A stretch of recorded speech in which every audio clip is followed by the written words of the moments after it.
बहुत बार ऐसा देखने को मिलता है, जो ज्यादा भगवान का पूजा पाठ करता है वही सबसे ज्यादा दुखी होता है, जबकि कोई नास्तिक आदमी जो भगवान को नहीं मानता, कभी पूजा पाठ नहीं करता, कभी संतों का संग नहीं करता, वह सबसे ज्यादा सुखी जीवन जीता है। यह सब चीजें देखकर कभी कभी तो ऐसा लगता है कि भगवान ही गलत है, भगवान का न्याय ही गलत है। यह कोई कहानी नहीं है, ऐसा हर किसी के साथ होता है। दोस्तों, आज के इस वीडियो में हम आप लोगों को इसके पीछे के कारण के बारे में बताने वाले हैं। भगवान श्री कृष्ण ने स्वयं इसका उत्तर दिया है। आखिरी ज्यादा पूजा पाठ करने वाले लोग दुखी और परेशान क्यों रहते हैं? इसका उत्तर भगवान श्री कृष्ण ने श्रीमद् भागवत गीता के माध्यम से बड़ी स्पष्टता के साथ बताया है। तो चलिए फिर शुरुआत करते हैं। नमस्कार दोस्तों, धर्मा वचन चैनल पर आप सभी का स्वागत है। अगर आप भी भगवान श्री कृष्ण के भक्त हैं, तो कमेंट में जय श्री कृष्णा जरूर लिखें। तो चलिए शुरू करते हैं आज की प्रस्तुति। दोस्तों, बात द्वापर युग की है, जब भगवान श्री कृष्ण और अर्जुन के बीच संवाद हो रहा था। तब अर्जुन ने भगवान श्री कृष्ण से पूछा कि हे माधव, जो लोग ज्यादा पूजा पाठ करते हैं वह ज्यादातर दुखी और परेशान रहते हैं, इसके पीछे क्या कारण है? जबकि जो लोग भगवान का नाम भी नहीं लेते, भगवान का स्मरण बिल्कुल भी नहीं करते और हमेशा गलत कार्य में लिप्त रहते हैं, उन लोगों को मैं सुखी देखता हूँ। इसके पीछे का रहस्य मुझे समझाने का प्रयास करें। तब भगवान श्री कृष्ण ने एक छोटी सी कहानी के माध्यम से अर्जुन को इसका उत्तर दिया। आइए जानते हैं उस छोटी सी कहानी के बारे में। दोस्तों, एक गुरु के दो शिष्य थे, दोनों ही पढ़े लिखे विद्वान थे।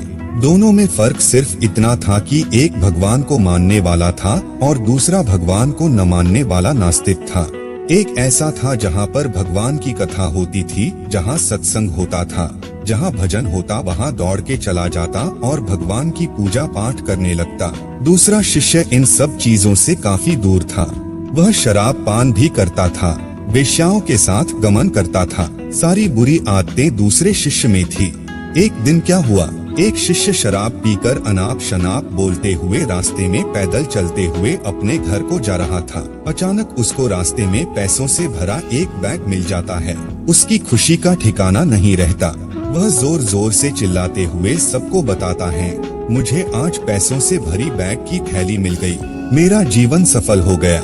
इन पैसों से अपने जीवन की आवश्यकताओं की पूर्ति करूँगा। वहीं दूसरा मित्र मंदिर से भजन करते हुए अपने घर को जा रहा था। अचानक उसकी पैर में एक बड़ी कांटे चुभ जाती है, रक्त निकलने लगता है।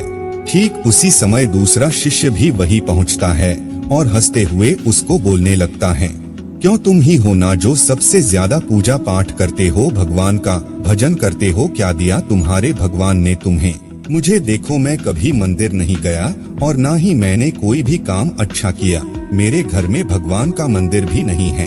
मैंने कभी अपने घर में सत्यनारायण का कथा नहीं कराया, भगवान के सामने कभी माथा नहीं टेका, फिर भी मैं कितना संपन्न हूँ, अमीर हूँ, मेरे पास पैसों की कोई कमी नहीं है।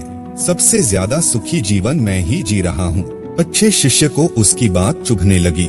उसने मन ही मन विचार किया, हाँ यह तो सच बोल रहा है, मैं कितना पूजा करता हूँ और वह कुछ नहीं करता, फिर भी कितना सुखी है। इतना सोचते हुए वह अपने गुरु के पास चला जाता है और यही प्रश्न गुरु से करता है। गुरुजी मुस्कुराते हुए बोले, भगवान जो करते हैं अच्छे के लिए ही करते हैं, जिसकी जैसी योग्यता होती है उसको उसी के अनुसार फल देते हैं। अब तुम्हारे प्रश्नों का उत्तर तुम जानते हो। भगवान ने तुम्हारे पैर में ही क्यों चुभाई काटे और उसको पैसों से भरी हुई बैग क्यों मिली? सुनो, तुमने पिछले जन्म में बहुत पाप किया था, इसलिए तुम्हारी आज मौत होने वाली थी। तुम बच गए क्योंकि तुम मंदिर गए थे, तुमने भगवान की पूजा की थी, यही एक कारण है कि तुम्हारी मौत न होकर सिर्फ एक ही काट चुभा। अब तुम्हारे मित्र की बात करते हैं। पूर्वजन्म में वह एक संत महापुरुष था, इसलिए उसकी आज किस्मत बदलने वाली थी। करोड़ों की संपत्ति का मालिक बनने वाला था, मगर इस जन्म में उसने कोई भी अच्छा काम नहीं किया, इसलिए पूर्वजन्म के फल के अनुसार उसको थोड़े पैसे ही मिले, जबकि वो अरबों की संपत्ति का मालिक बनने वाला था। भगवान को दोष देना छोड़ दो, अपने वर्तमान के समय का सदुपयोग करो, भविष्य अपने आप सुधर जाएगा। इस प्रकार उसकी आंखें खुल गई और वह फिर से अपने पूजा पाठ में लग गया। तो दोस्तों आज के लिए बस इतना ही। उम्मीद करते हैं हमारे द्वारा दी गई जानकारी आपको पसंद आई होगी।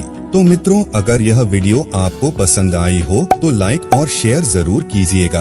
अगर आपने हमारे चैनल को सब्सक्राइब नहीं किया है तो जरूर करिए। और हाँ, वीडियो को अंत तक देखने के लिए आपका बहुत बहुत धन्यवाद।